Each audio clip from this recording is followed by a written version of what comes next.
is, I mean, the biggest difficulty in a webinar is, of course, and many of you also have this problem when you teach, that you don't know exactly what the audience expressions are. I mean, what they do understand certain topic, they don't understand certain topic. It's very difficult to convey the message clearly. So I will ask if it is if you see the full screen mode now. Do you see in a full screen mode? No, sir. No, sir. No. Okay. Well then, okay. Then I cannot see the chat. So if you have any problems, then you just have to tell me. Okay. Okay, sir. Okay, sir. We'll let you know. Okay. Good. Then I'll go ahead. So what I'm going to give you here is NMR spectroscopy, the physical principle of NMR spectroscopy, because that is not like any other spectroscopy. So just if you have studied Raman or IR or UV, it's different. So the way it is measured is different. So that is the thing. But the basic principles, of course, it's spectroscopy. So it's the same like Raman or IR, but the how we measure it is slightly different. So the physical principle of that, this is what I'm going to give you, and of course about the application, especially for organic molecules. So this is what we are going to do. Okay, I'll give you carbon-13 NMR. Also, if time permits, I will give you some glimpses of protein NMR, but that's quite advanced topic. 2D NMR and all. You have to know 2D NMR before you actually get to protein NMR and things like that. So it's a bit advanced topic. So I will not do that. Maybe next time. Anyway, so do you see change? Do you see a different slide here? Yes, sir. Yes. Okay. So somehow the connection is lost. Okay. So what I first wanted to tell you about is about orbital angular momentum. Now that is because we are going to deal with spin angular momentum, and we should know what an orbital angular momentum is. Okay, because spin angular momentum will has the same behavior or same properties as an orbital angular momentum. Generally, an angular momentum.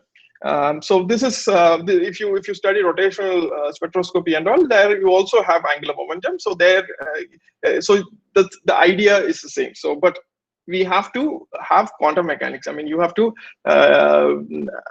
It's not the angular momentum that we see when something is rotating. Some actual ball is rotating around, or a planet is rotating around. Then it has an angular momentum, right? And that's not the angular momentum that we are talking about. We are talking about subatomic particles. So the mechanics of the motion is quantum mechanics. So what is the difference that is there in the angular momentum that we observe for electrons and nuclei?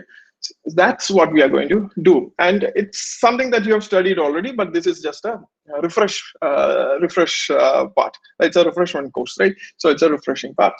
Okay, so what is interesting in orbital angular momentum is, and you probably have studied, this is the first thing that you studied from starting from +2, hydrogen atom, different orbitals. Now the shapes of these orbitals comes out because of this angular momentum part, the L angular momentum. You see that when n is equal to 1, the principal quantum number is 1, L is equal to 0, and you have 1s, which is a spherical orbital.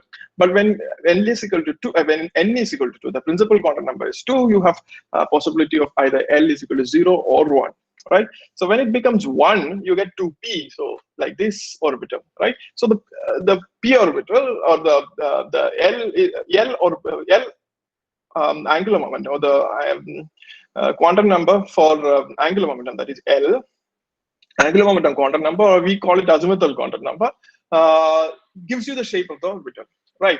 So what is interesting there is what is the value of ML, the magnetic part of the quantum number, that goes from -L to +L, -L to +L, right? It goes from -L to +L. So if your L is equal to 1, you go from -1, 0, and 1. Now, so what is the difference? Well, it's very nice. Now you have 3, and you know that in quantum mechanics, very discrete energies or discrete angular momentum is also quantized, and that's what you see 0, 1, 2, and things like that. So and also the magnetic component of 1, 0, minus 1, 0, and 1. So I've told you how ML value depends on L value. L value, when L is equal to 1, then ML values can be minus. There are 2L plus 1 ML values, 2L plus 1 ML values, and you can see that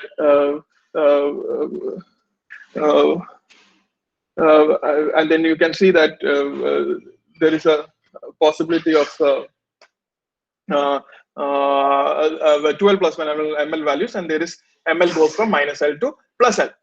Now, what is the physical meaning of this? Now, there is a this is something that you have seen. You can see my pointer, right? So this is a figure that is always there in many of these angular momentum books. You can see that there is a vector. So angular momentum is a vector. So you can always represent angular momentum as a vector quantity. Now, in classical mechanics, this vector quantity is very finite. That means you can determine simultaneously all the components of this angular momentum. That means you can, in a three-dimensional vector space, if you're going to draw a vector in a three-dimensional vector space, you should know the x component of it, you should know the y component of it, and you should know the z component of it. Right. So now in quantum mechanics, however, because of uncertainty principle, you will not be able to get all these components together. So what we have is we can only have the one of the component and the magnitude of the angular momentum. So you have a vector and it has a magnitude and direction. Now the problem in quantum mechanics, you will not be able to specifically say which direction it is because your x and y component, or the two of the three components, cannot be determined together. I mean, all three components cannot be determined together. So what we can actually determine is the magnitude of this vector as well as one of the projection.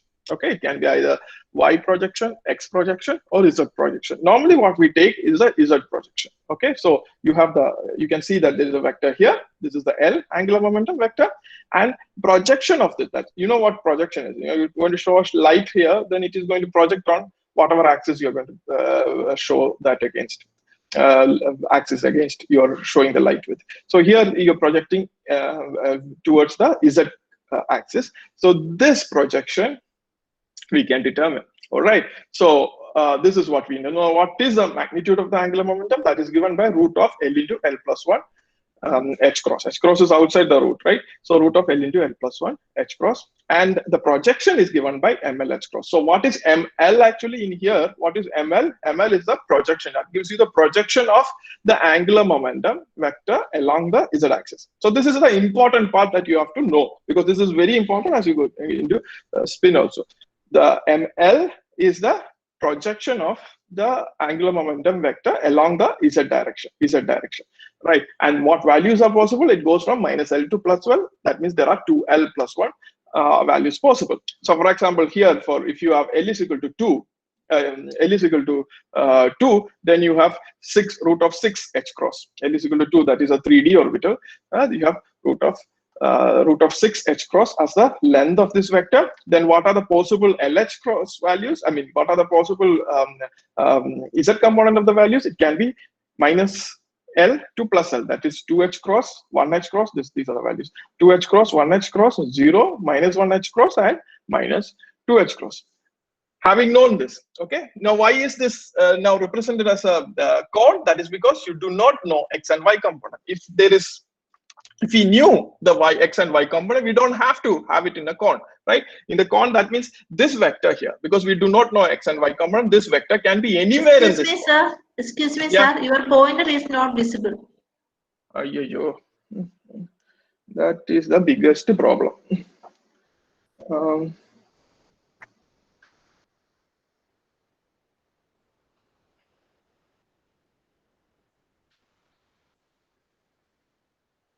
1 minute.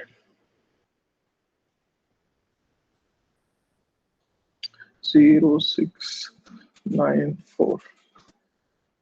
1 minute. I'll get it done.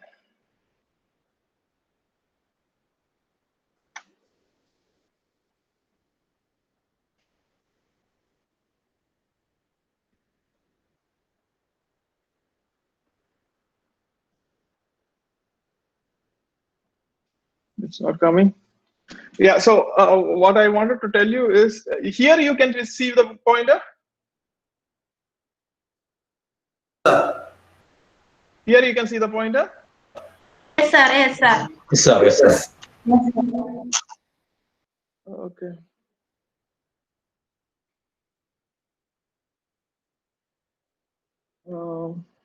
Somehow my keynote is not showing. It should show. Yeah, but if I go full screen, my pointer is not visible. That is the main issue. But if I don't go full screen, then you're not going to see it, right?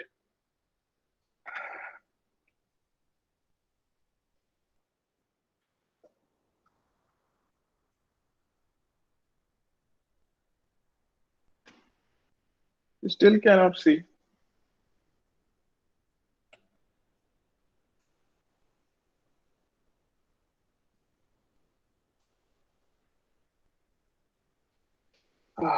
This is why I don't like this.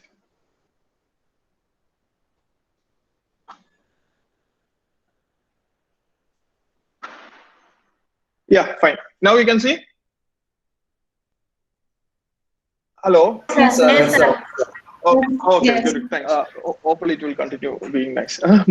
So you, as I told you, it can be this vector here can be anywhere in this cone because you do not know x and y component. Okay, you cannot determine simultaneously your x and y component. Okay, so your Lx, Ly, and Lz is required to find exactly where in this cone the this vector would be, but because we do not know Lx and Ly here, we only know the projection along Lz. This vector here, this vector for the angular momentum can be anywhere in this cone, and that is why it is always represented like a cone. This is only true for quantum mechanical angular momentum, not our classical angular momentum, right? So that is what we have. Now, coming to spin. Spin behaves exactly like your angular momentum, L. The spin angular momentum behaves exactly like L. So we know that for an electron, you have principal quantum number, the azimuthal quantum number, and the magnetic quantum number. Then there is a fourth quantum number, and that is a spin quantum number. Now, what is the spin quantum number of an electron? Okay, what is the spin quantum number of an electron? The spin quantum number of an electron is not plus or minus half. That is the biggest mistake everyone does. It's not plus or minus half. It is half. Okay, it cannot take plus or minus half. Okay, so the spin quantum number is half. So anybody, if you have CSIR, or if those students there, if you are writing CSIR, if somebody asks you what is the spin angular momentum, spin quantum number, you have to say it is half. Now, when I say it is half, then you know, oh yeah, it is half. But when you write it, you always write plus or minus half. That's because when you fill up the atomic, this Osmo principle, we fill up the electrons, we add up and down spin. So of course there is a plus half and minus half. Now, where is this plus half and minus half coming from? That is coming from the MS values. So you have the L. Okay, there is the L value azimuthal quantum number, and correspondingly there is a spin angular momentum. So I said the S is just like your L. So what is MS, the plus and minus half? That is the ML value. So if your S is half, then this MS values goes from minus S to plus S with an increment of 1. So if your S is half, then it goes from minus half to plus half with an increment of 1. There is no 0 in between, because minus half plus half is minus 1 or 1, right? So you have minus half and plus half. So MS values is minus half and plus half. So just like your angular momentum, where I described it is in a cone, S spin also is in a cone, because you cannot simultaneously determine the SX and SY component of the spin angular momentum. So what you can do, you can always determine the magnitude of this spin angular momentum, and that is given by root of S into S plus 1 H cross. So for spin of electron being half, then you have root of 3 by 2 H cross. 3 by 2 H cross. So that will be the magnitude. Now, what else you can determine? You can also determine one of the component, that is, we always take the Z component. So So that Z component we can determine, and that turns out to be ms h cross. So it can be either plus half h cross or minus half h cross. So here we have given you what is the this one. This is for a plus half h cross. That means this on the top of the quadrant, top of the axis. So here it is on this s vector is pointing up, and your projection will be plus half h cross. Now for this, ms is minus half. This is we call the beta state. That is, you see the vector here. The s is in this direction, and the projection of that will be minus half h cross. I hope this is clear. This is very fundamental. So you always represent it up and down. That is the ms values. So these are the ms values. So the z component of the spin angular, just like your ml values are z component of your angular momentum values. The ms values, the minus half and plus half, are the z component of your spin angular momentum values. Right. So this is for the electron. So so what we are dealing with is nuclear magnetic resonance. That means we have to deal with nucleus. So there is also spin of the nucleus, because this is where it is going to happen, right? And I hope so. Nuclear spin. Nucleus is made up of protons and neutrons are made up of quarks. So depending on the arrangements of the quarks, the neutron will have a charge 0 and spin half, while the proton also is charge 1. It has a single charge and a spin of half. So both neutrons and protons in terms of spin is half. Okay, spin half particles, and the charge of course is 0 and plus E. Okay. Now what is important is you in NMR, what you are going to do is to okay, I'll go a bit further. Now this in the nucleus you have large number of protons and neutrons. There's like carbon 12, for example, you have 6 protons and 6 neutrons, right? So in the hydrogen atom, hydrogen nucleus, you will have single proton. There is no neutron.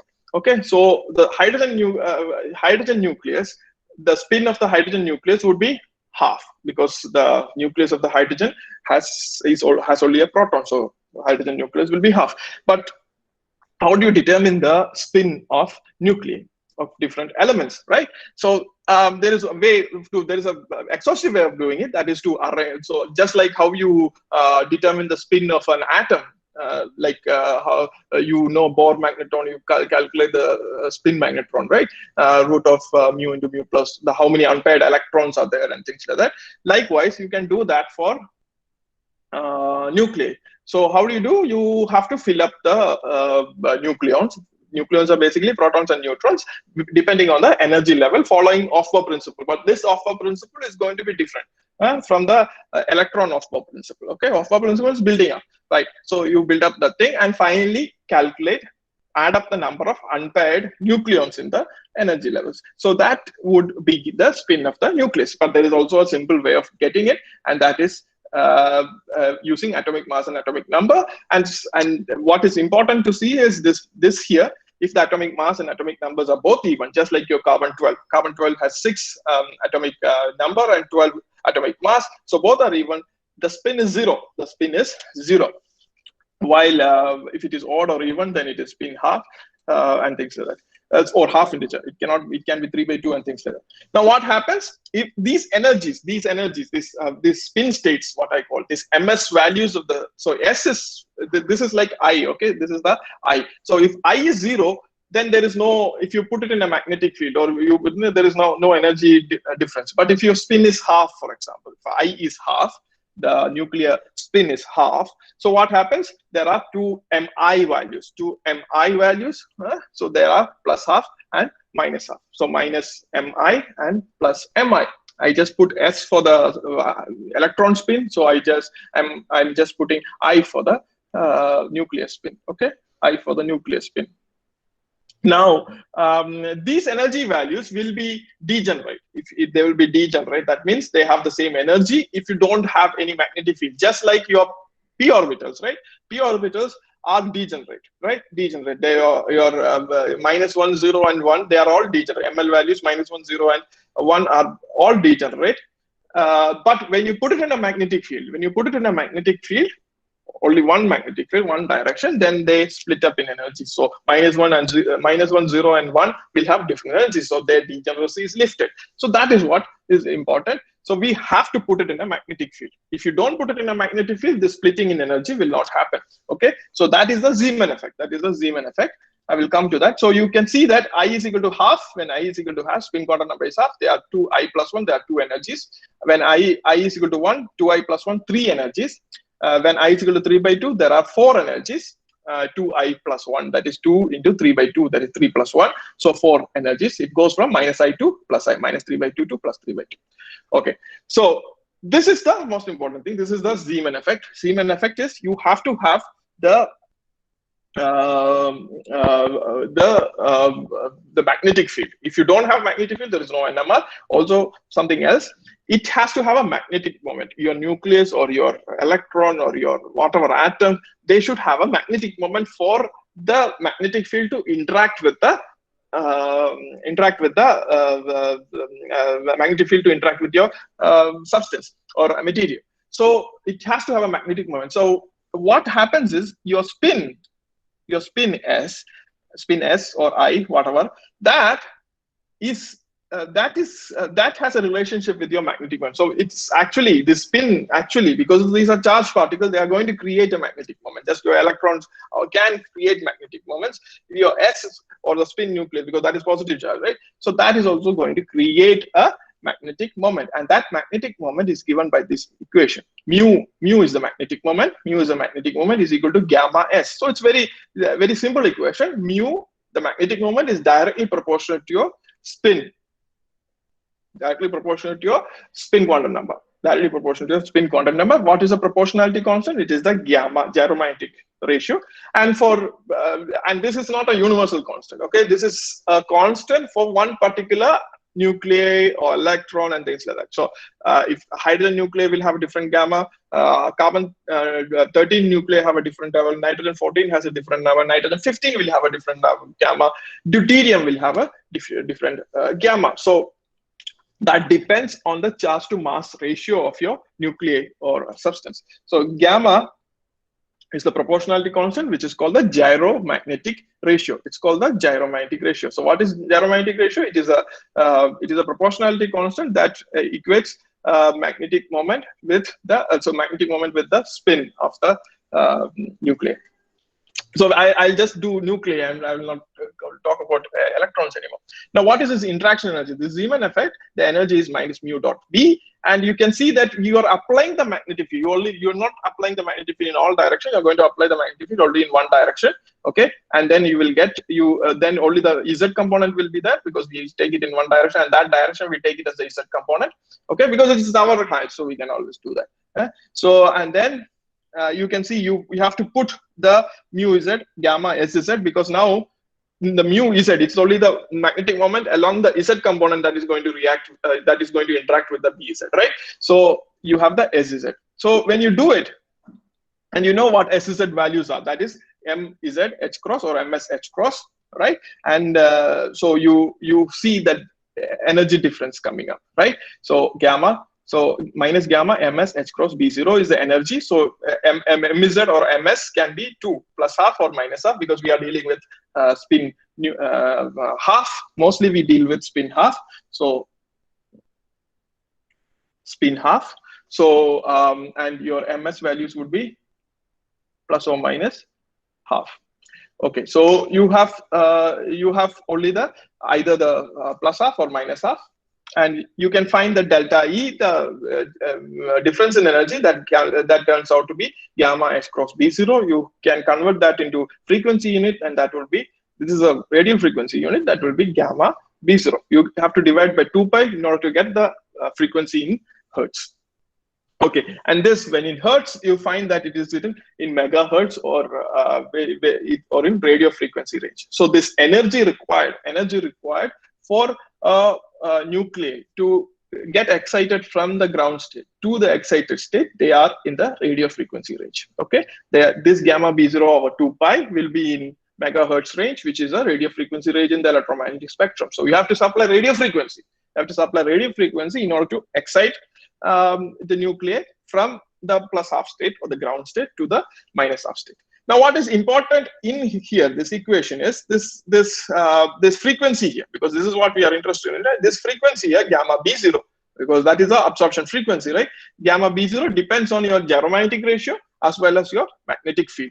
So as you increase the magnetic field, this gap is going to increase. That means the frequency required to excite this nucleus from the ground state to excited state is also going to increase. The frequency is going to increase. That means energy is going to increase. That means this delta E is going to increase. That is what is shown in here. So at 1.41 Tesla, this will be like somewhere around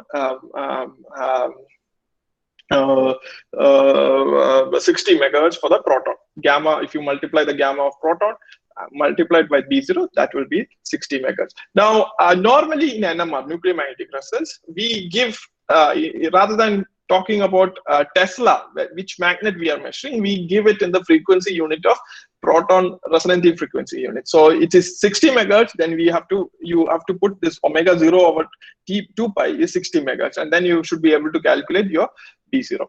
Okay, so that turns out to be 1.41 Tesla. Like that, it goes on. So 11.74 Tesla would be 500 megahertz and things like that.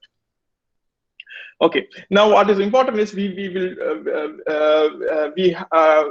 number of particles, number of nuclei in the ground state is depending on the delta E. It's the Boltzmann distribution. So E raised to minus delta E over KT, right? E raised to minus delta E over KT. So that depends on your the difference in energy. So if the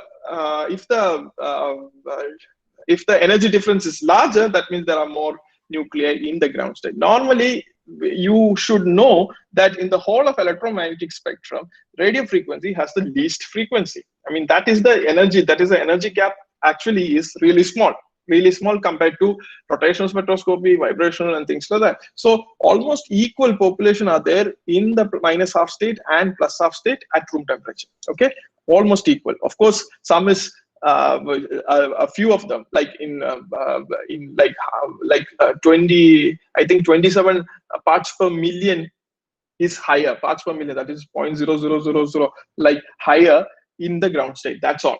Okay, parts per million higher in the ground state. That means it's very insensitive, very insensitive. NMR is quite insensitive, so you have to have a large number of scans in order to get a spectrum. So that is one another thing. It's insensitive method, and that is why we require time to measure. But we have overcome this through many other things. So many other process like Fourier transform and things like that. But when we first started, we were doing the normal way of doing NMR, that is sweeping the frequency or magnetic field in order to get the resonance, and that was not that was a lot time consuming. But with Fourier transform, it was able to do it. Okay, so this is what we have. You see this vector here. This is your S in the up state, so plus half state, and then it absorbs the radio frequency, and then it goes to minus half state. So this is basically it, and you can see that the omega 0, gamma B0 would be the frequency that is going to observe, and then you get a spectrum. That's nice. But the problem is we are not dealing with single spin. We are dealing with multiple spins. We don't just take a single spin and do the NMR. Okay, you don't take a single hydrogen atom and do an NMR. No, if you are taking water, you have a whole water. There are Avogadro number of water molecules in your sample, right? So it's not a single spin NMR. There is an ensemble of spins. Ensemble means a collection of spins, right? And so how are we going to do? And it's actually pretty difficult, very difficult, in order to observe a single spin NMR. That requires a whole new method. Okay, so how do we do it? So this is where one got a Nobel Prize. I mean, the Felix Bloch, Erwin Purcell got a Nobel Prize. It's called nuclear magnetic induction. Okay, so how did he finally did this? He had water sample or ethanol sample, and you can see that these vectors is just like the vector that is here, right? But there are lots of these vectors in the up direction, and there are few vectors in the below direction. So there is a large number of vectors in that. Now, what is interesting is just look at this vector and this vector. The x and the y component of this vector is going to cancel out with the x and y component of this vector. Okay, but what is getting added up? The z component is going to get added up. The z component is going to get added up, but your x and y component is going to subtract out. Likewise, you can think about that in your sample. There's a lot of these vectors. So for every vector here, there will be vector here, which is going to cancel out the x and y component, but the z component is going to add up. That z component will be here. Similarly, in the bottom, that is minus half state. Minus half state also, there will be large number of these vectors, but the numbers will be slightly less. Okay, slightly less. So there will be also the xy component here is going to get cancelled out by this the vector here from the xy component of this vector here, but the z component is going to add up, but this is in the negative direction. So there is a positive z component here and a negative z component here. Since the number in this direction, that is plus half state, is larger, this minus this z component of this minus this will still be in this direction. And that we call the total magnetic moment m0. You can do the calculation, vector summing up using Boltzmann distribution and things like that. And finally, this is the result that you're going to get. Okay, this is the result that is going to get, that the total magnetic moment will be equal to the total number of your spins, n, gyromagnetic ratio, square of the gyromagnetic ratio, and the Planck's constant, then the magnetic field, and inversely proportional to temperature. Okay, so it depends on your gyromagnetic ratio and magnetic field, because as I told you, as your field increases, the energy gap increases. So that means there'll be more of these vectors in this direction. Okay, and less of these vectors in this direction. So so that means your m0 is going to be larger, because this subtraction is not that effective. Okay, so so your depends. So this is what we actually measure in the NMR spectroscopy. This m0 is what we are actually measuring in NMR spectroscopy. So it's unlike the other thing, like we are not dealing with a single spin or single nuclei. So we are you need to have an ensemble of your spins. So it depends on your concentration, that is n, and it depends on your gyromagnetic ratio. So in the whole of the periodic table, proton meaning hydrogen, nucleus of hydrogen atom has the highest gyromagnetic ratio. So you should, if you possible, to measure always on the proton. We are always going to deal with spin half, and proton is spin half, right? And it is also depending on the B0. So remember that. Now, how do we actually measure? Now it's not, now this m0 is directly now along the z-axis. It's along the z-axis. So this is that means this is the if this is the B0 field. This is 2 solenoid magnetic coil, huge solenoid. This you put it in the liquid helium. And this is your probe, or this is where your sample, you put the sample in, and the sample actually goes into, I'll show you the spectrometer in a few minutes. The sample goes and sits here in the spectrometer, and there is a coil around that cavity, okay, which is wounded in the opposite direction of this thing. Okay, so the B0, this is called the RF coil, and this is the magnetic coil. Okay, this is the RF coil, and this is the magnetic coil. You can see the directions in which the magnetic field applied are going to be perpendicular. So here the unidirectional, the magnetic forces are in this direction, while for this coil the magnetic forces will be in this direction. So it's going to be perpendicular. So what we normally do is you apply a radio frequency. Your radio frequency is electromagnetic radiation, which has both electric and magnetic component. So we are only going to deal with the magnetic component, because we are going to take out the magnetic moment from the z-axis. Now, when you don't have any radio frequency and only have when you only have the original B0 field, this B0 field, your magnetic moment will also be in this direction. Okay, now that is not possible to detect, because this magnetic moment, we want to detect that magnetic moment, but that magnetic moment is lying along the B0 field, which is in a very high magnetic field, right? So how do you detect that little small magnetic moment? So we have to kick it out of this axis here. Okay, we have to kick it out of this axis. Now, how do we do it? We have to apply, because this is classical physics, you have to apply a force in the opposite direction. That means you have to kick it out from this one. Now, this direction, we take it as a z direction. We can always take that as a z direction, okay? And this will be either x or y direction. either X or Y direction. So B1 field or the RF field that we are going to apply, radio frequency field is going to apply, is going to be in the opposite direction. So this is the radio frequency.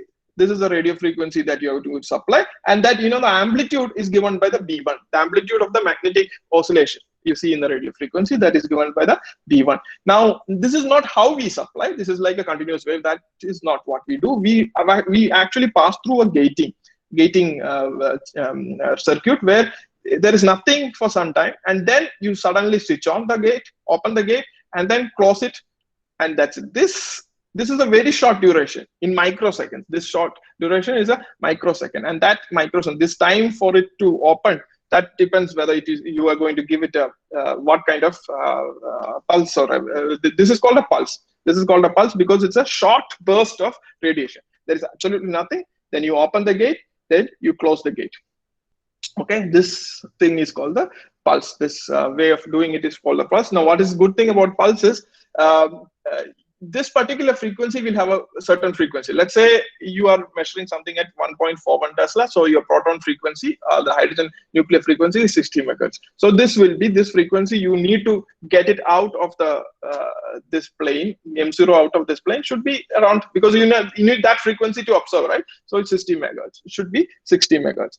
But you know that that is not sufficient. You will see later that that is not sufficient. You have to have slightly more frequency or less frequencies, depending on what is the chemical environment of your molecules are. So because all the nuclei doesn't come at exactly at one position, so you need to have a slightly more frequency or less frequency. So what this pulse does is it is going to give you an uncertainty in the frequency. So it's not only about 60 megahertz, it is going to add few frequency in kilohertz, either plus or minus few kilohertz onto the 60 megahertz. Okay, and that is going to be a good thing. So if you do what you do normally is do a Fourier transform. A Fourier transform will give you, this is time domain, no? This is time versus frequency. You will again see that it will what you see is a sinc function. This is now frequency. This is time, and this is going to be frequency. All right. Now let's see how this can be done. What you see here is the M0 along z-axis. You are going to apply a radio frequency pulse along the x-axis. Radio frequency pulse along x-axis. So what happens to the M0? So you have a B0 field in this direction. You have a B0 field in the z direction. You have M0 sitting there. The total magnetic moment of your all those spins, little magnetic moment that comes added and sitting there. You have the RF coil sitting here. Now, when you apply this radio frequency, what happens to this magnetic moment? This magnetic moment, so there is two fields, one B0 field here and RF field here. So what happens? There is a resultant field, B0 and the B1. So this magnetic moment sees this resultant field. Not when there is no RF field, it only sees the B0 field. So that is why it is aligning like this. But when the RF field is also applied, this plus this is what the magnetic moment sees. Now what happens? There should be a resultant field. There's a B0 here. This is the resultant field should be somewhere here. Now what happens? This guy is started to go around it because there is a torque now applied in a different direction. A torque that applies, and it starts going round this like that. Okay, it will start going down. Now as this magnetic moment comes into the y-axis, you stop this radio frequency. Whatever you're supplying is radio frequency. This is a 90-degree pulse. A 90-degree pulse is taking from the z-axis and putting either to x or y-axis, taking the magnetic moment from, that is the time duration of this. This is the time duration, right? That time duration of the pulse. Now you apply the radio frequency pulse, and you make sure that this magnetic moment goes from the z-axis to the y-axis. That is a 90-degree. Okay, that is a 90 degree. Now you still apply the pulse. You still continuously applying. What happens to this magnetic moment? It is going to go, but we call the precess. It's continuing to go and precess along the x component. So you go like that, and comes to minus z. Then you stop the pulse. The duration for it to go from here to here is the 180-degree pulse. All right. So I can't see you. I give you 90-degree pulse here. See, you can see the 90-degree pulse. It goes, and then you stop the pulse. So what happens then? Then you have only the magnetic moment along, you have only the B0 field along the Z-axis, no RF field. So what happens? This magnetic moment goes around it, and it's trying to go back to its original position. It's trying to go back to its original position. So trying to retain its equilibrium position. Okay. So what happens when it does is that this thing, magnetic moment, is going around it, right? So you have two coils you're keeping there. So you have the X component, the Y component coil. So what it creates is a magnetic induction. So this is a magnetic moment. This is cutting a coil, creating a current through these coils. That current is what we observe in NMR. Okay, that current is what we observe. Also notice that this thing is going up, right? This magnetic moment is going up. So it is going to reduce. The X and Y component of this magnetic moment is going to reduce as time progresses. So that is what we see in our in here. See, if you go, this here gives you the top view of the magnetic moment as it goes down. What it gives here in this graph is the free induction decay. Why is it called a free induction decay? Because there is no RF field anywhere applied. It is the B0, only the B0 field. Just the RF field is applied first, and then you stop. Okay, so this magnetic moment comes here, you stop the RF field. Now what happens? It is going around the B0 field. It's going around the B0 field. That is the only field it experiences. So it goes around the B0 field, finally comes back. And that this current is what we see decaying, because it is decaying. Why is it decaying? It is decaying because the component is going back to Z-axis. Okay, so what you have here is that time versus amplitude, but then to convert time, amplitude versus time, to amplitude versus frequency, there is a very simple mathematical method to do it, and that is a Fourier transform. Fourier transform is able to interconvert between two reciprocal spaces. So time and frequency is equal to, time is equal to 1 over, is proportional to 1 over frequency, right? So you can convert between time and frequency. So this is possible, and that is seen here. So you can do a Fourier transform. It's a very simple thing to do here. So there are two things that the relaxation, you see that as you kick out the magnetization from the Z-axis into the XY plane, it starts going around. And you see that it is going up. The time taken for the magnetization to come back to its original position is called the longitudinal relaxation time. Okay, longitudinal relaxation time, or T1 relaxation time. T1 relaxation. There are two basic relaxations. This is the first relaxation, longitudinal relaxation time. This is the time taken for it to come back to its equilibrium position. Okay, after the perturbation of your radio frequency pulse. Now there is also the transverse relaxation time. Now transverse relaxation time is that if you have multiple spins, you've seen that lots of spins in your this lot of single mu's, right? The magnetic moments, they all jumbled up. Now when you apply the 90-degree pulse, you're taking the whole of this magnetic moment, the complete M, and putting it into Z-axis, sorry, XY plane. Now there is no pulse anymore. Okay, there is no pulse anymore. So what happens? It's like you open. There is no force that binds them together. So all of these little spins are going to dephase along the XY plane. So you can see that here.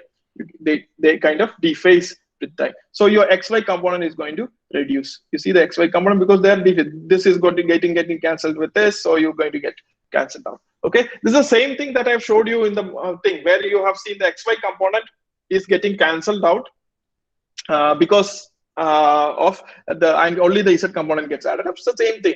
When you apply a pulse, everything is bunched together, and and it's here. But after a short time, this is going to move out from the coherent position, and it's like in a broomstick. You have a broom made of sticks, and you tie it with a rope, right? And when you do the brooming, you do the sweeping and all. But what happens when you untie the cord or the tie? Then the brooms spread out, right? And it's very difficult to put it back together, right? So that's the same thing. So when you apply a pulse, everything is coherent. You transfer it to XY plane. But as you remove the tie, that means the RF is no more there, then it will start dephasing. And that dephasing, the time required to completely dephase out, that means your XY component drops to 0, is called the transverse relaxation. So this happens in the transverse plane, and that is why transverse. Usually this time is shorter. This time is shorter than the longitudinal relaxation time. And hence the line width depends specifically on this time. So if you have a short T2, that means it relaxes faster. So it's fastly dephasing. Then you have a broad signal. If it is a long T2, that means for small organic molecules, you have a long T2, you will have very sharp lines. Okay, very sharp lines. Long T2, very sharp lines. And the formula is 1 over pi T2. The line width is 1 over pi T2. Okay, so now you have lots of, if you have just one single frequency, you saw the shape of the FID, but you have multiple frequency, this will be the shape of your free induction decay. Okay, this will be, now you have, how do you do it? You do Fourier transform. Okay, I'm not going into detail in the mathematics of it. What you see is when you do the Fourier transform, this is the time domain signal, and you then integrate over e raised to a minus I omega t. Then minus infinity to plus infinity, what you get is this what you get is a real part and the imaginary part. What you are drawing, this real part is the form of the function of the real part is called a Lorentzian function. There is a Gaussian function. Gaussian function normally looks like that. A Lorentzian function would look like that. Okay, so it should be like that, and it's more sharper. Okay, so this is a Lorentzian function. This form of this function is called a Lorentzian function. So this is the absorption thing. So we normally draw the absorption line, not the imaginary part, which is a dispersive line. Okay, which is a dispersive line like that. Okay, so what we see in NMR is this absorption line. Okay, so this is your normal standard Bruker NMR. It's 950 megahertz US squared. So you can see that you see this is a big, huge magnet. You go up and top and do the this one. This is the probe that you see now, and these are cables. Now this is your sample spinner. Okay, and you have the sample here. That blue thing is the sample. Now that goes into your magnet. Okay, this is like big flask. Okay, this gold thing is your magnet coil, and this is the bore that I told you, that where you have B1 field. Now it goes and sits here. Now there's a RF coil around this here. Okay, this is the RF coil here. This is the RF coil. Okay, this is the RF coil. That will be in the opposite direction of your magnetic field. So your XY direction basically. Okay. And you have your molecules, and you apply a radio frequency. Okay. Good. So coming back to, what is the time now? I open it. So what we see in is two things. I've told you how NMR works. If you have any doubts, you can ask right now, or should I minimize? If there are questions, then I can minimize and see. If there are no questions, I will continue. Hello, everybody sleeping? Participants, if you have any doubts, kindly post your doubts and questions in the chat box. Thank you so much, sir. There are no questions as such. Thank you for explaining it well.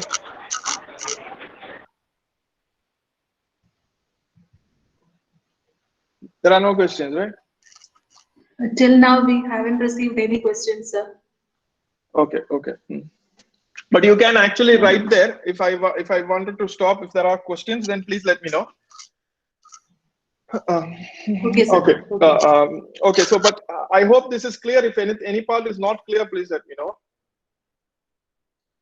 So what? So I just want to summarize. Summarize is that you have individual magnetic moment of individual spins. Now that magnetic moment is because of the spin quantum number, and that spin quantum number can be half integers, or 0. If the spin is 0, there is no NMR, because you don't have any splitting in the energy when you put it in the magnetic field. Okay, so that is very important. No NMR when you don't have spin. quantum number, when you have spin quantum number as 0. Now, what we are discussing is about spin half nuclei, So that means there are minus s to plus s, so plus half or minus half ms values, z component of the spins. So there are two energy levels, plus half and minus half h cross. And the energy value depends on your gyromagnetic ratio as well as your magnetic field. As you see, the frequency depends on gamma b0. Now, this is for a single spin. Now, this is not what we actually observe. We observe a total magnetic moment, and I told you just how this total magnetic moment is observed. A total magnetic moment comes about, and then how we take it out from the B0 field. From the B0 field into the XY plane, because if it is in the B0 field, this is important to realize that if it is along the B0 field, then we will not be able to observe, because that sits in a very strong field. The magnetic moment has a very small field, and then that is sitting on a huge field. So you have to kick it out. You have to take the M0 out of the B0 field. So how do you do it? You apply a radio frequency which has a right resonance frequency of the spins, perpendicular to the B0 field, perpendicular to the B0 field. In that GIF or in that thing, we have shown you that you apply radio frequency coil are in the perpendicular direction to the applied magnetic field, to the magnetic field, the B0 field. Now, for the signal, in any spectroscopy, there are three important things. Very simple. There are three important things in any spectroscopy. Okay, this is the position of the peaks, the number of signals, and the intensity. Okay, position of the peaks, number of signals, and intensity. So if you have your peak, this is the position, right? Somewhere around 5 is coming the position. Now intensity, this is like 5 here. Right, that is in arbitrary units that will be, and then of course the number of signals, how many signals you observe in your spectrum. That is the most important thing in any spectrum. You take UV, IR, or anything, it is going to be the same, right? So now we will deal with each of these thing. First thing is the position of the peaks. Now, how is position of the peaks coming about? So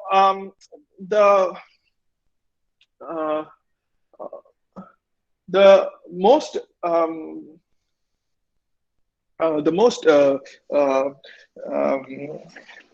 useful, why is it so, why NMR spectroscopy is used extensively is because of the chemical shift. And I'll just tell you what is chemical shift.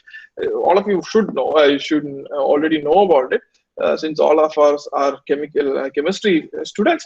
So most of us are chemistry students, sorry, there are biologists, but you will study chemistry anyway.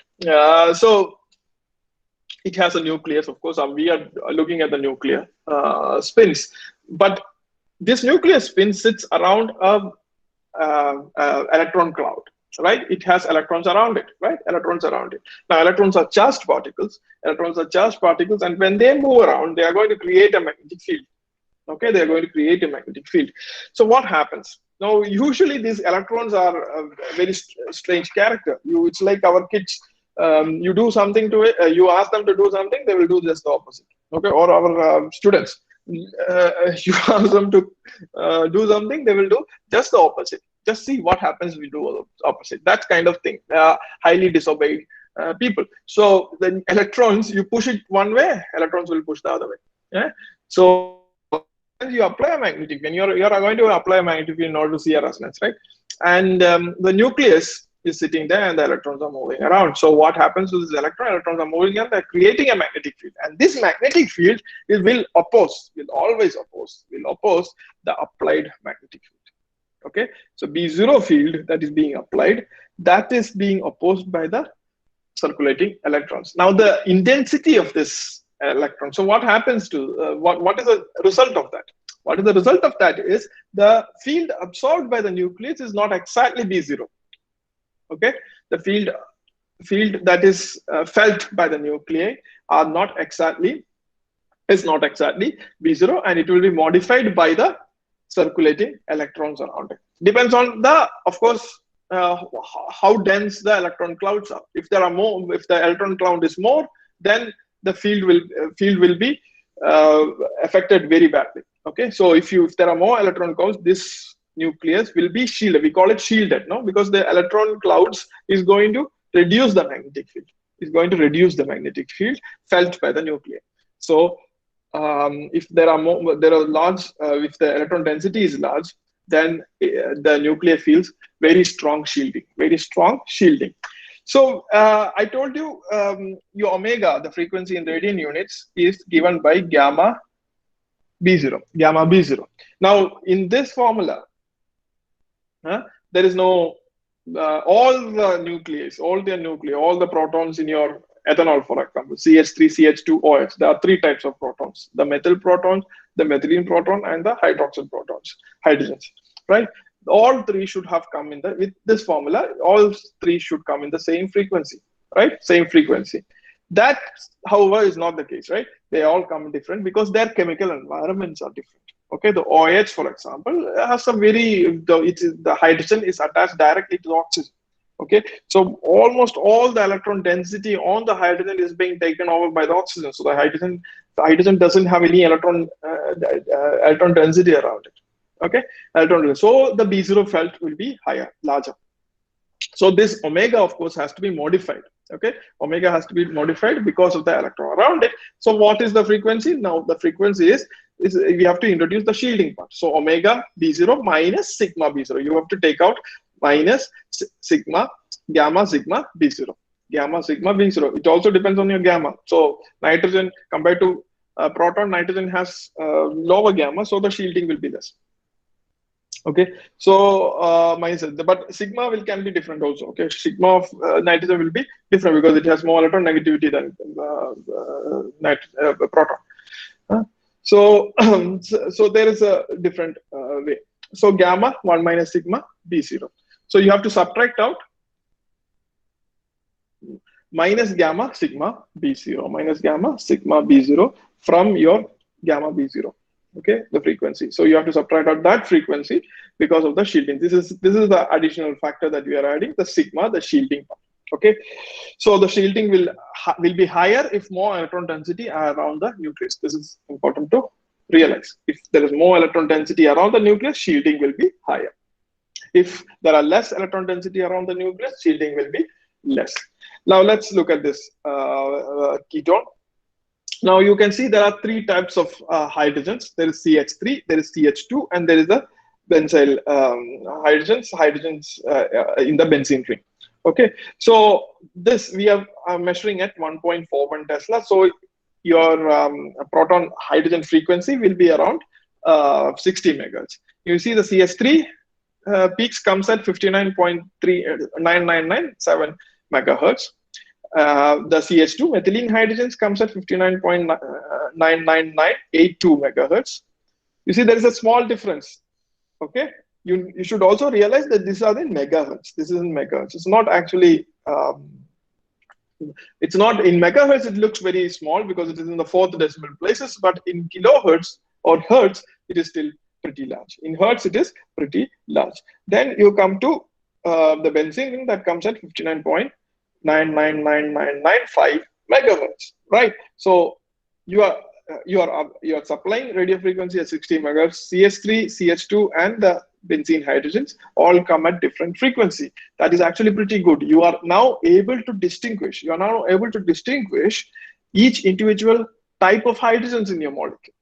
Okay, you get more or less three peaks. There are multiple peaks here because your ortho, meta, and para will have slightly different chemical shifts, but at this magnetic field, you will not be able to resolve it. Okay, so 59.59 H 5 megahertz, the whole total 5 hydrogens come in there.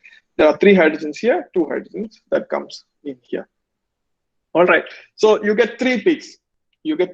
So this will tell you, this particular slide will tell you there is the number of peaks also, right? There are 3 types of hydrogens in your sample, in your molecule, and they come at different frequency. Okay.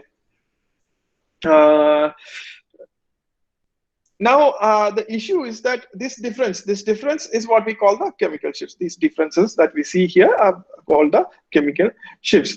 Now the issue is that this depends on the magnetic field. It also depends on it has to be there has to be if you measure at 1.41 Tesla, it will have a particular frequency. But now if you go to 11.74 Tesla, it will have in 500 megahertz. So how do you know this? What we are measuring at 60 megahertz and 500 megahertz are both same.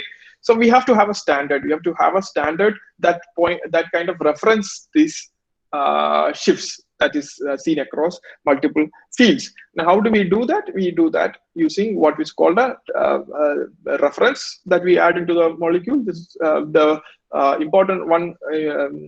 There are multiple references, but the most important reference compound that we add is tetramethylsilane. Now, tetramethylsilane is it's not here.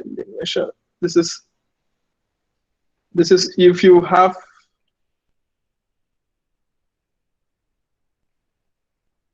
the silicon attached to 4 CH3s, tetramethylsilane. So it's a tetrahedral compound of silicon attached to 4 CH3s. Now, why do we use that? Because the electronegativity between silicon and carbon are it's very less. So almost all the electron density along the hydrogen remains in hydrogen. Okay, so electron density is around hydrogen. So it's like the unique hydrogen with that one electron. Okay, hydrogen with that one electron. So it is the most shielded. It's the most shielded thing, hydrogen, and also it is soluble in most of the organic solvents. Okay, so we are going to deal with organic molecules. So this particular TMS is the standard that one use. So how do we calculate this? Now you take any spectrum, for example, this ether here, CS3O, C, CS3 thrice. Okay, CS3O, CS3 thrice. Now there are, of course, two types of hydrogens. The CS3 thrice, that means there are 9 hydrogens here, and CS3 here, 1 CS3 here. Okay, this CS3 and this CS3 CS3s are different because this CS3 is directly attached to oxygen. So the electron negativity of the shielding is less here compared to this CS3s. Okay, so you see that the frequency absorbed will be different. Now, how do we do that? Now you take nu, the frequency whichever magnetic field. You take the frequency of nu TMS. You take the frequency of whatever molecule you are measuring, subtract out, divided by nu TMS. Now the problem is this minus the nu minus the numerator. Nu minus nu TMS is in it will be in hertz, maximum kilohertz, while nu TMS is in megahertz. So you will have a huge fraction, right? Huge fraction. So your x in your x graph, it will be in fractions. That is not what we want. So we just multiply by 10 raised to 6. This is delta, and this is delta ppm if you multiply by 10 raised, because this will be in megahertz. This will be in megahertz. So you just multiply by 10 raised to 6 to cancel out this. Okay, cancel out this. So you will get it in whole numbers like that. Okay, not in fractions. So this is delta ppm. This is called the chemical shift scale, delta scale. Okay, delta scales, and we write it in ppm, parts per million, because you have multiplication of 10 raised to 6. Okay, so these numbers should be 10 raised to minus 6, but since we are multiplying by 10 raised to 6, this is now the whole thing. All right, so this is in parts per million, nu minus nu TMS divided by nu TMS. And what is interesting, the nu TMS will come at 0 ppm. The nu TMS will come at 0 ppm. Now you see that this CS3 thrice C, that comes around 1.1 ppm, while the CS3O, it comes at 3 ppm. Now what is that increasing chemical shift will tell you? The increasing chemical shift. So this is 0 ppm, where almost all, I told you, almost all the electron density is around the hydrogen. So it's most shielded region. This is the most shielded region, and as you increase in the, as you go higher in the ppm value, it is getting deshielded. It is getting deshielded. Okay. Here, for example, CS3O, the oxygen is more electron negative than carbon, so it's going to pull away all the electron from the CH3, and that is why it comes around 3 ppm. You can see that here, for example, methane. Methane has 0.23, so it's directly attached to a carbon, not so much of a difference in electron negativity, so almost all the hydrogens have its own electron density, so it's 0.23 ppm. Now you replace one of the hydrogen with the bromine, a little more electronegative atom, it has increased to 2.68. So these hydrogens, these red marked ones are being observed, right? Not the bromine. So these 3 hydrogens come at 2.68 ppm. Now if you replace the bromine with a chlorine, more electronegative atom, these 3 hydrogens will come at 3.05, higher ppm again. Now if you replace it with the most electronegative fluorine atom, it has gone still further higher up in ppm value, 4.26 ppm. Okay, so you see that more electronegative atoms that is attached to a carbon, the hydrogens attached to that carbon is going to increase in chemical shift. Okay, now chemical shift can also be just found out by doing this.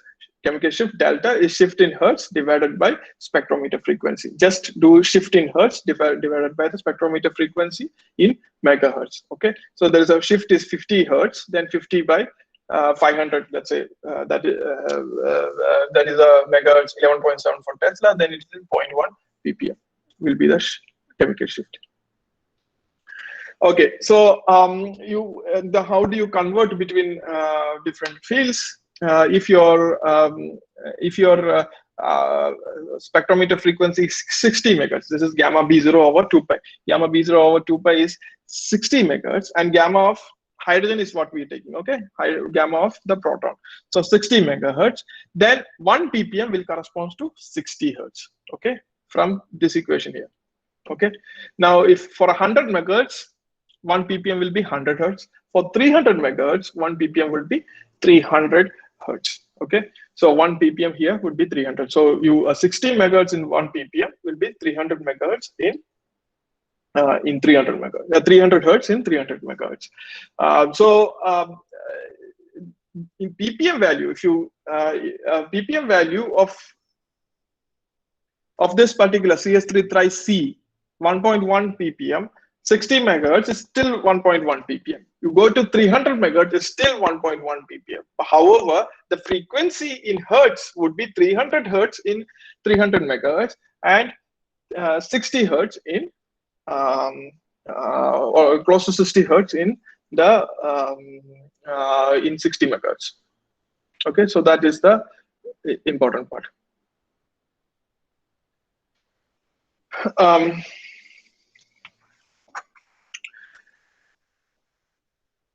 So this is also and there is a what we call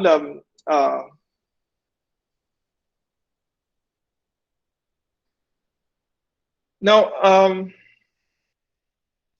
in old days, old days meaning during 1947, 1950s or up to 1970s, I think, we did NMR spectroscopy was done not through Fourier transform or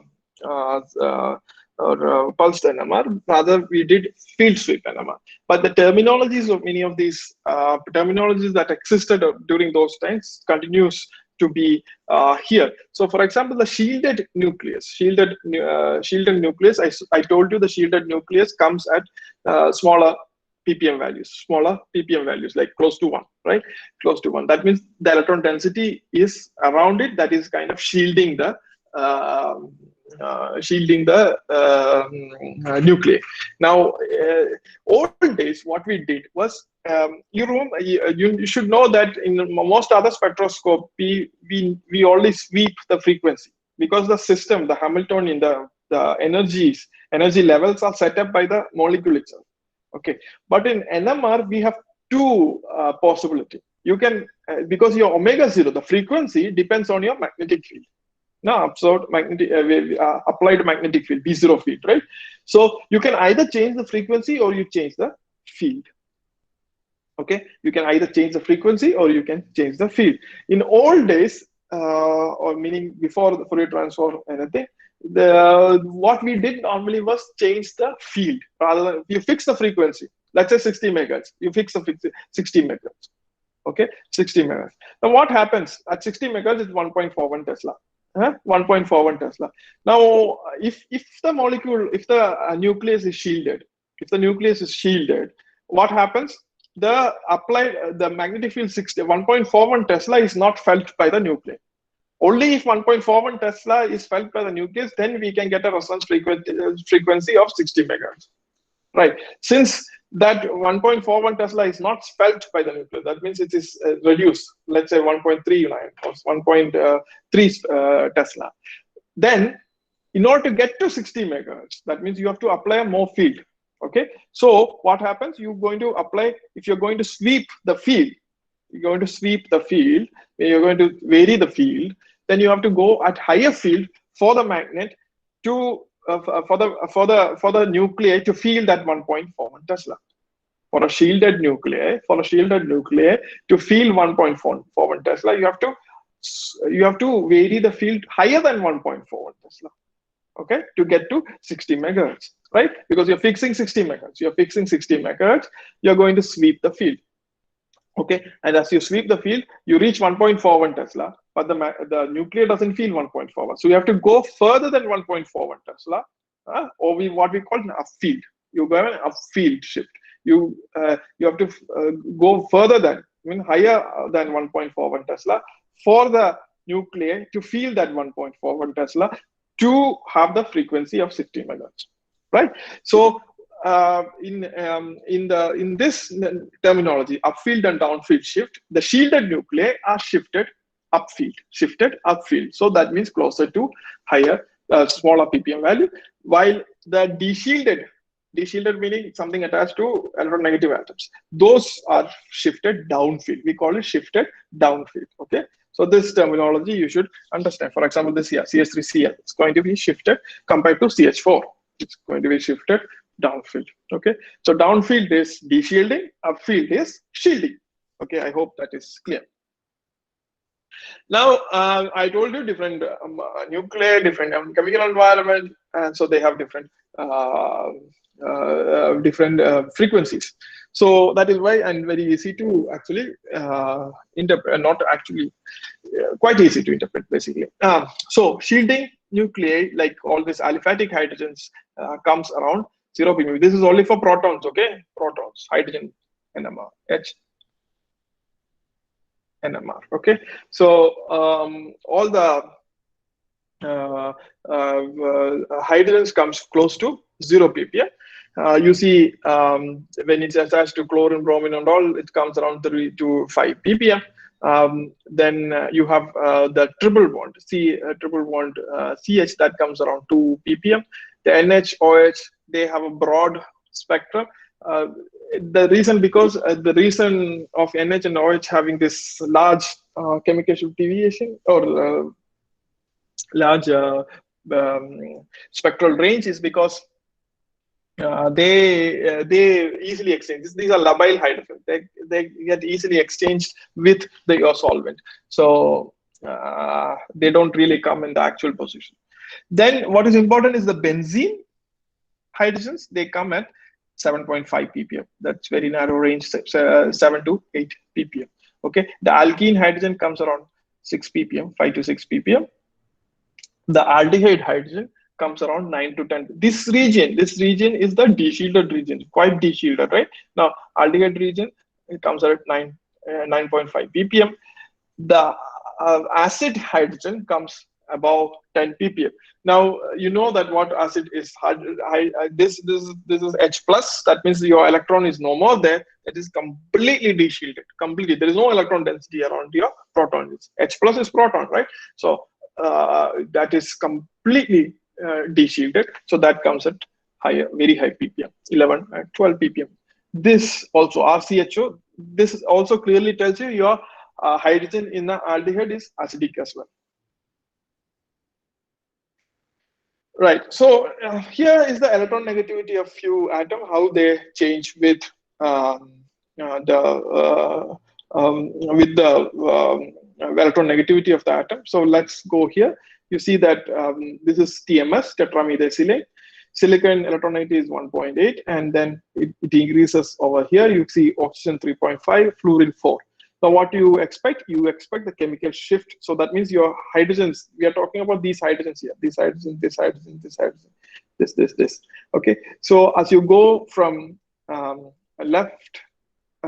to left, then what you see is that there will be increase in the ppm value, right? So you see that TMS, of course, is 0. Methane, I told you, 0.23. CH3, iodobenzene, idomethane is 2.16. Bromo is 2.68. Chloro is 3.05. Methanol is 3.40.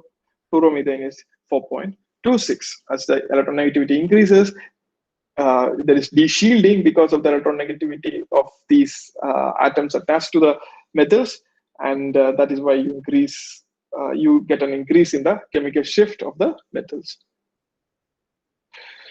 Also, what is important to see is that as the number of your electronegative atom increases, there is a proportional increase in the ppm value. So here chloromethane is 3.05, that is 1 chlorine attached to CH3. Then you have dichloromethane that comes at 5.3. There is a difference of 2 here. Okay, there is a difference of 2 here between chloromethane and here. Now what happens? CH2, Cl2, then it comes to chloroform, that is 3 chlorine attached to the CH. There is a difference, another difference of 2. It comes at 7.27 ppm. You see that? So as you increase the electronegative atom around the hydrogen, you're going to have an increase in the ppm value.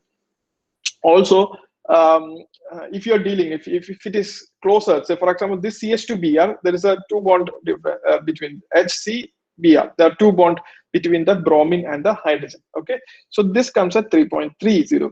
This CH, this red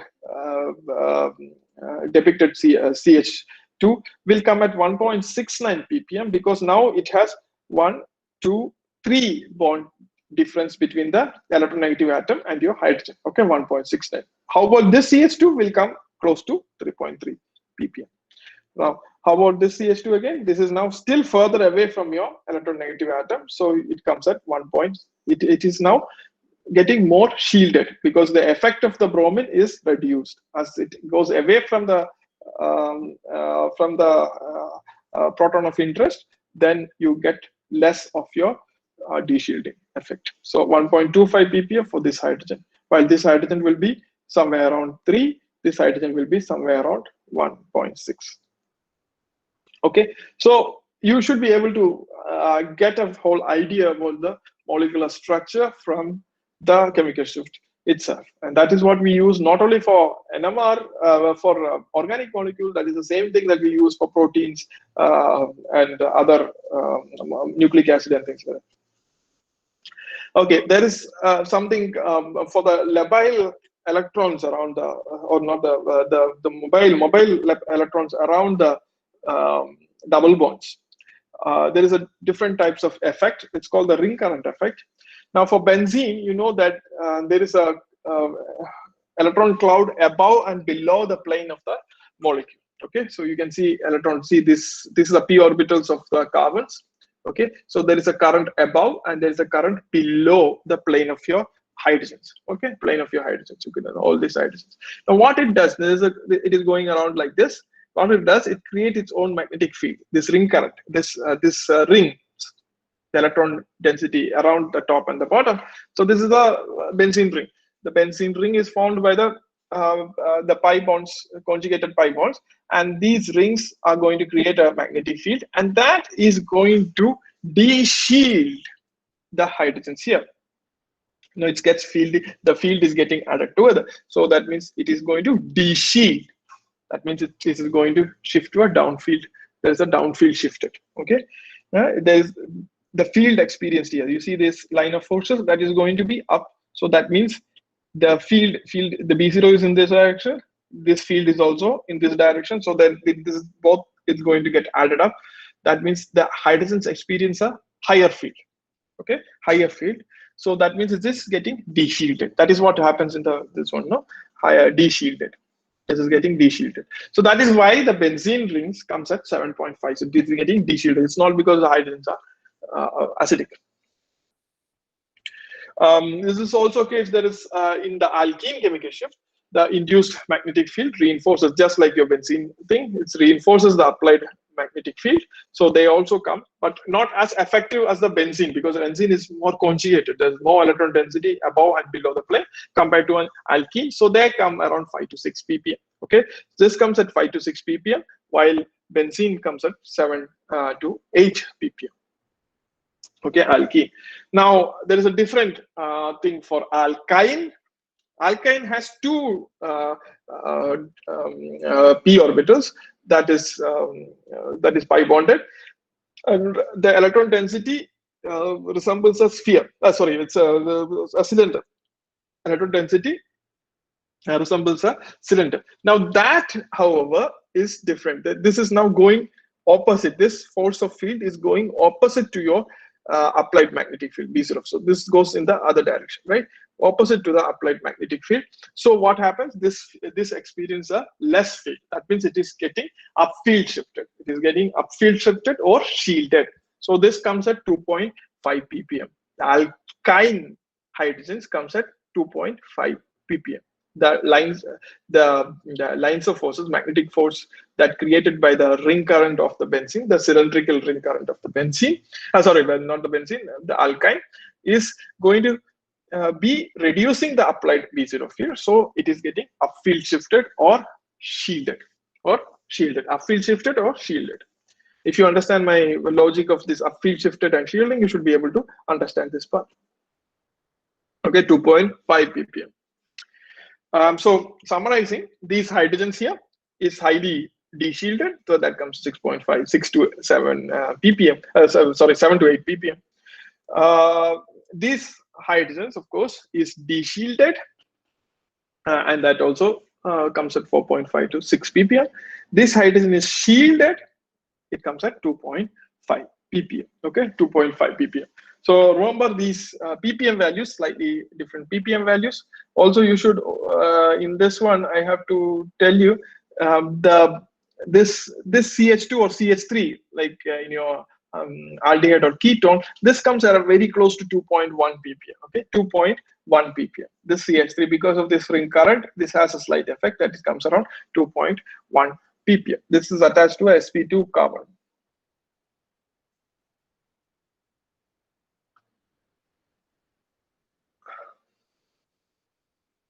Should I take a break or something? Hello? Yes, sir. Shall we take a break of 10 minutes? Okay. If there are any questions, please just put it there. Sir, there are a couple of questions in the chat box. Shall I read it? I can check it. Okay.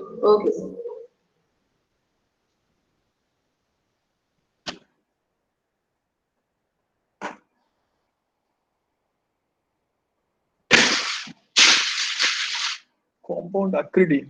Okay, it's very specific compound acridine. I'm not sure what is the structure of this compound. If you have NH, okay, this question, is there, Saravana Kumar asked, is there any chemical shift boundary for upfield and downfield?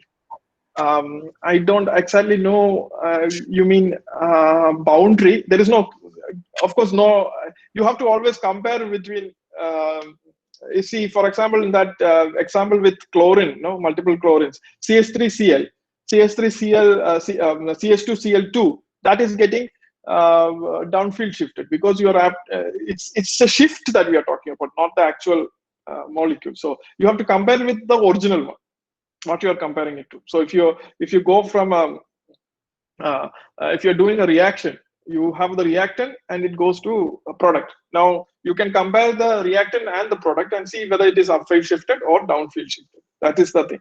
Okay. So there is no boundary. It is a shift we are talking about, not really the range that we are talking about. No.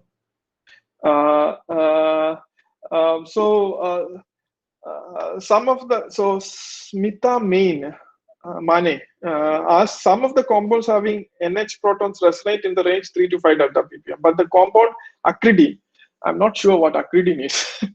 I'm not actually I'm not an organic chemistry. If I know the structure, acridine does not have an NH. Does it have an NH?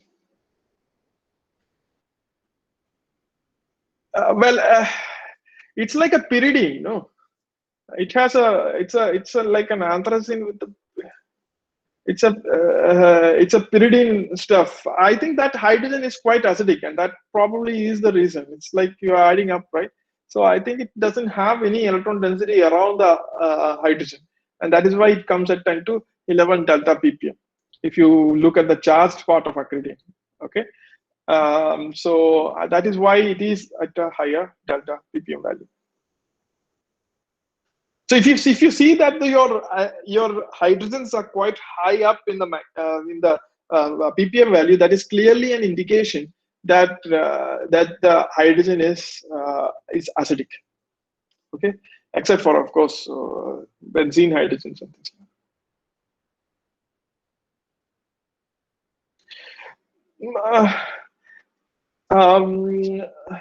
Usually NH and OH will come between 8 to 12. Is it correct?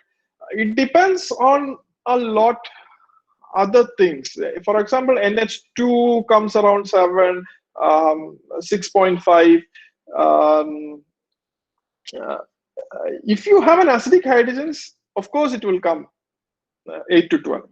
8 to 12, because most of your electron density around hydrogen is.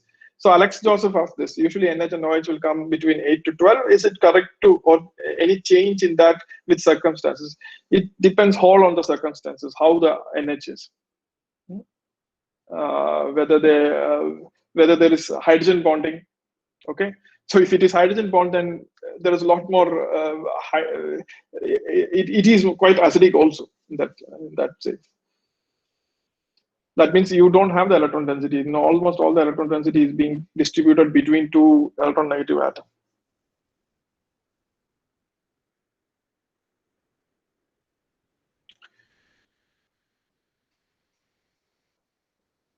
Further questions?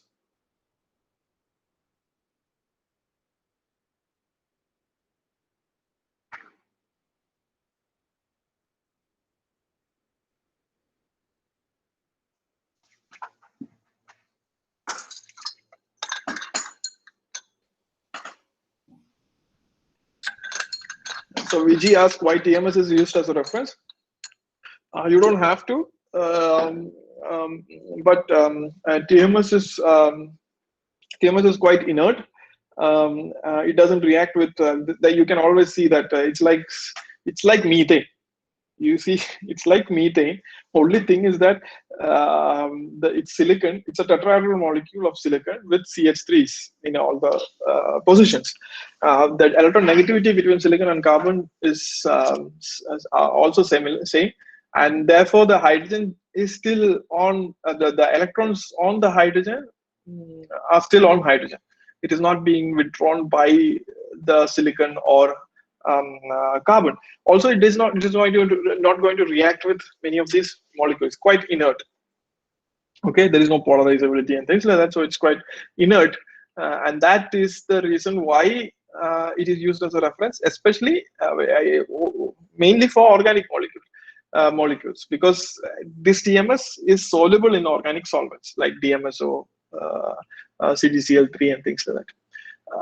But if you have water protic solvents, then TMS cannot be used. You have to use some other references. So there you have to use DSS and things like that, which is very similar to TMS, but is soluble in protic, meaning water and things like that.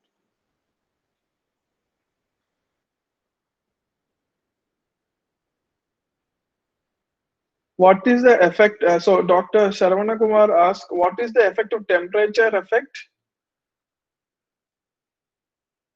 in situ? I don't, the temperature, see, there are two things actually. If you remember the total magnetic moment, this is what we are actually observing, right? The total magnetic moment is what we are observing. And I told you what total magnetic moment is. I mean, the formula of the total magnetic moment, which is proportional to the concentration. It is proportional to the gyromagnetic ratio. It is also proportional to the magnetic field, and inversely proportional to temperature. Now, so that tells you that if you want to have high sensitivity, you have to measure at lower temperature. But there is one more problem with going down in temperature. Now, we are mainly measuring solution state NMR. Okay, solution state NMR, if you lower temperature, the viscosity increases. Viscosity increases. When viscosity increases, what happens? The molecules that is there, your little molecules that are there, that will feel lot of viscous environment, and they're not going to be able to tumble around quite freely. Now, what that affects is that your relaxation, T2 relaxation time gets shortened. Now, T2 relaxation time gets shortened would mean that you have a broader line. Now, that is going to reduce the sensitivity. So you have an increase in sensitivity because of the temperature, but you have a broadening because of the increase in viscosity. Okay, so this is a play. Now you have to find a good match where you get a higher sensitivity. Okay, so if you have a spectrometer, you should measure different temperature to see the best sensitivity, especially when you are working with biomolecules or temperature. Okay, Smita Mane again, right? Is it mandatory that compound should be completely soluble in the deuterated solvent based on the solubility criteria? Yes, it is not. Well, see, those which are not soluble. What happens if you don't have complete solubility is that your sample will settle. Your solute will that is going to settle. Now that means there will be two phases. Now in NMR, what we do is that this B0 field that you're applying, that has to be homogeneous in the entire 5 centimeter of your sample space. You saw that the sample tube going in, that 5 centimeter is around 5 centimeter. That should be homogeneous. When you have two phase, that will not be homogeneous. So what happens? There will be multiple peaks of this particular solute molecules, settled molecules is going to give you a broad peak, and your sharp peaks, soluble molecules giving you sharp peaks. So you get a broad spectrum. On top of it, you will be sitting sharp peaks. So you don't get a good, what we call the baseline. You don't get a good baseline. Okay. So it is always nice if you have, it is insoluble, partially soluble, filter out the insoluble part and take the NMR.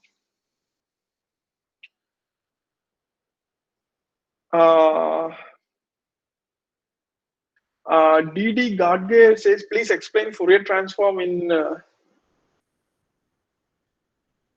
I could, but if DD, the issue is that I don't have a lot of time. That is it's just a mathematical thing. So you have to integrate minus infinity to plus infinity e raised to your signal. Signal is a sinusoidal wave. You saw that. It's a decaying sinusoidal wave.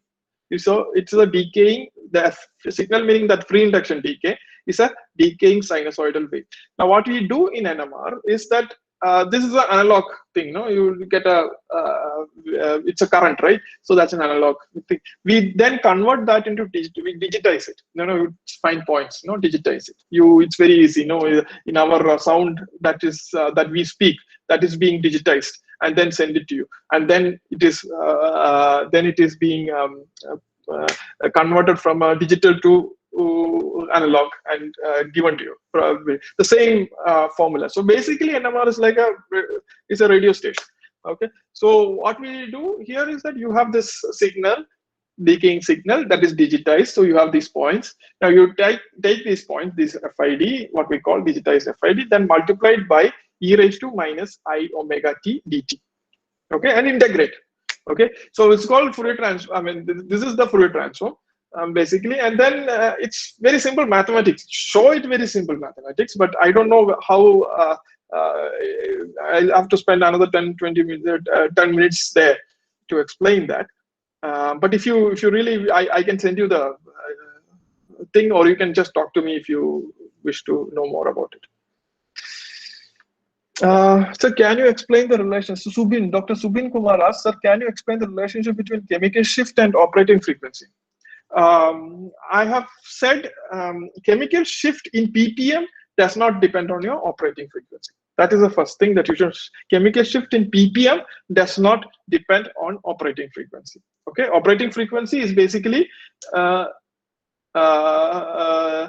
is the frequency that you are supplying. So we are already talking about proton NMR, okay, hydrogen NMR.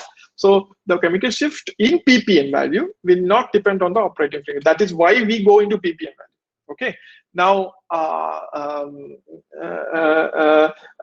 but the chemical shift in hertz depends on the in the operating frequency. That is what I said. 1 ppm on a 30 megahertz spectrometer is 300 hertz. 1 ppm, the same 1 ppm on a 600 megahertz would be 600 hertz. Okay, 600 hertz. Okay, same 1 ppm. So you have a signal at, let's say you have a carbonyl, the CS3CO. So there you have a methyl, the hydrogen at the methyl comes at 2.1 ppm. Okay, on a 60 megahertz, that comes at 120 hertz. 60 megahertz, it comes at 120 hertz. 600 megahertz, that comes at 1200 hertz. Okay, so it's still at 2.1 ppm. It's still at 2.1 ppm, but 60 megahertz, it comes at 120 hertz. 600 megahertz, it comes at 1200 hertz. Okay, so there is that is why we go there, because we don't. It is a difference. So how do we know this is the same methyl that is attached to a carbonate? That is, you just look at the ppm value. ppm value is same. 60 megahertz also it will be 2.1. 600 megahertz also it will be 2.1. Okay. Longitudinal relaxation is called spin lattice. Can you please in that way also? Oh, longitudinal relaxation is spin lattice, because what is happening in longitudinal relaxation? Longitudinal relaxation, you are basically getting back to equilibrium position. Now, what is an equilibrium position? It's where your ground state is more populated than the slightly more populated than the excited state. Okay, slightly more populated. So when you apply a radio frequency pulse, what is happening? There is absorption of radio frequency. That means your ground state is getting depleted, excited state is getting equally populated. So they're getting most populated. Now, when you have longitudinal relaxation, that means it is coming back to its equilibrium position, coming back to its original equilibrium position where ground state is getting populated. Now, the energy that it gained, energy that the nuclei gained to go from the ground state to the excited state, okay, by absorbing this frequency, that has to be given out to someone, right? And that is given out to the lattice by heat. Okay, spin lattice. That is why lattice meaning your solvent molecule, vibrations, rotation, and things like that. So all this, it will give out that thing as heat mainly. Okay, and that is why it's called spin lattice relaxation, because it is the coupling between the spin and the lattice. It is the coupling between the spin and the lattice that leads to this. If there is no lattice around it, it will not relax. Okay, it will still be going around, but that is not the case. It will always relax because there is always something there.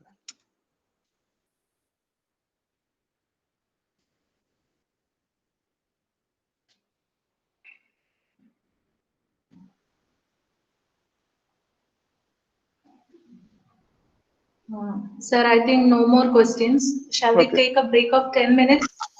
Yeah, okay. I can 5 minutes maybe. I'll just take water and come. Okay. Dear participants, we have finished the first session. Now we'll take a 10 minutes break and we'll come back at around 11:55.